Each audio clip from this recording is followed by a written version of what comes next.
So UCEED is basically undergraduate common entrance exam for design. That's what UCEED acronym stands for. UCEED is basically written by those students who want to do a course of BDes, that is Bachelor of Design at IITs. So 5 Indian Institute of Technologies offer this course of BDes, that is Bachelor of Design. UCEED has 2 parts to it, Part A and Part B. Now Part A has different types of questions, numerical or multiple choice questions, multiple select questions and all. I'm sure you might have already come across questions like that.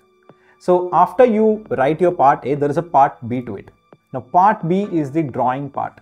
So Part B has good amount of weightage. This time they've increased for 2024, they've increased the amount of weightage. So Part A has 200 marks and Part B has 100 marks. Now in case of Part A, there are various types of questions, and based on the type of questions, the weightage or the negative mark also keeps on varying. So we have shared it in the screen of how exactly is the negative marks and what are the total marks, maximum marks that you can get in Part A. Now that is the first part. Part A is complete. When we come to Part B, they have 2 questions in it. One is the sketching question, which they usually ask, that is for 50 marks. The other question that they have newly introduced from 2024 onwards is the design aptitude question also. Now that design aptitude question very interestingly has the same amount of weightage as the sketching question. So 2 questions in Part B, both of them carrying 50 marks. So 200 for your Part A, 50 first question in Part B, 50 second question in Part B, combining together 100 of Part B. So 200 marks in Part A, 100 marks in Part B. Combining both of that together, when you write the exam and finish it, you get a total marks out of 300. The person who scores the highest out of that obviously has rank 1, so on and so forth. Based on that rank, you apply to various IITs that you are interested in. The BDes that are offered at different IITs include IIT Bombay, IIT Guwahati, Delhi, IIIT Jabalpur and also Hyderabad. We don't know, there might be new IITs that could be coming up which would start offering BDes, but as of now, these are the 5 IITs that are there. Now, one very interesting question that most of the students ask about is regarding the qualifying marks. What's the qualifying mark for UCEED, or what's the cutoff for UCEED? It's not that UCEED has a qualifying marks or cutoff marks. It's a misconception actually. It is only the Part A of UCEED that has qualifying or cutoff marks. So what happens is, it's your Part A that will be evaluated initially. Once your Part A is evaluated, if you clear the cutoff, so in the screen you can see which are the cutoffs, which is the cutoff mark in each year in the last 2 or 3 years. Based on category also it varies. So if you clear that cutoff, then only your Part B will be evaluated. So that cutoff is basically to ensure that whether your Part B has to be evaluated or not. And if you clear the cutoff of Part A, Part B gets evaluated and you get a rank. One very interesting thing about UCEED is that it's not just IITs in which you can get admission through UCEED.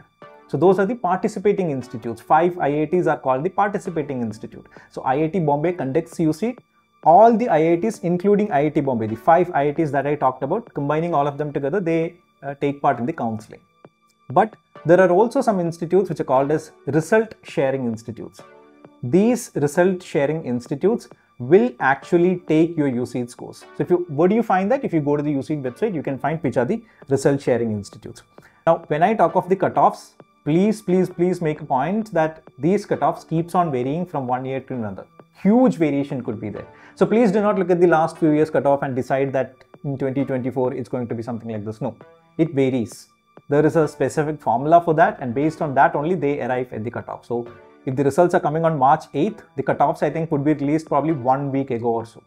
So March 2 or March 3 is when you figure out what is the cutoff.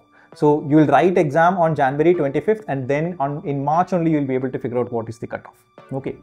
Now, one very interesting thing that they have introduced this year is the Part B evaluation criteria. There will be 2 different evaluators for Part B. So these 2 different examiners, after they evaluate the same set of questions, if the variation between their marks that they have allotted is greater than or equal to 20, that means there will be a 3rd expert examiner who would be coming out. He or she would also evaluate Part B. So this is hopefully after a lot of complaints. This is happening probably because a lot of complaints were raised in the last few years that Part B evaluation was not going on correctly, or there are lots of complaints that were raised regarding the Part B evaluation, because Part B is something that's subjective, that has a lot to do with drawing, design, sketching and things like that. There are also other criteria that they have mentioned in Part B evaluation which you can go through. Okay. So this is the basic gist about Uceed. It's not just Uceed that you can write if you are interested in BDes Bachelor of Design. You can write NID, you can write NIFT. All these exams will be conducted in the month of December, January, February and all. So all of you are interested to all these courses. If you want to know further details or if you want to prepare for these exams, you can obviously prepare with THiNC Institute of Design. We have our crash batches for students who are just completing their 12th standard, who will be completing the 12th by March 2024. We have crash batches. We also have weekend batches, and also for students who've dropped a year or taken a break after 12th standard, we have repeaters or regular batches. So any questions, any doubts you have related to these exams, registrations, how to register, or any issues you have, or if you want to know even how you can start preparing for these exams, you can contact us at 808611 933.